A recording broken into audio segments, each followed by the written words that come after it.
కాపరులు పొలములో ఉండి రాత్రి వేళ తమ మందను కాచుకుని చుండగా ప్రభు దూత వారి యొద్దకు వచ్చి నిలిచెను.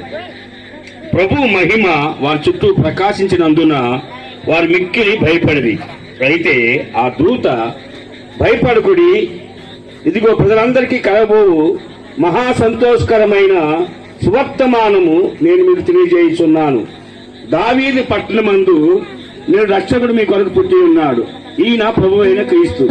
దానికి ఇదే మీకు ఆనవాలు. ఒక శిశువు పొత్తిగుడ్డలతో చుట్టబడి ఒక తొట్టులో పడుకొని ఉంట మీరు చూసలేని వారితో చెప్పింది. వెంటనే పరలోక సైన్య సమూహము ఆ దూతతో కూడా ఉండి సర్వోన్నతమైన స్థలములలో దేవునికి మహిమయు ఆయనకి ఇష్టమైన మనుషులకు భూమి మీద సమాధానం కలుగునుగా కానీ దేవుని స్తోత్రము చేయుచుండేది.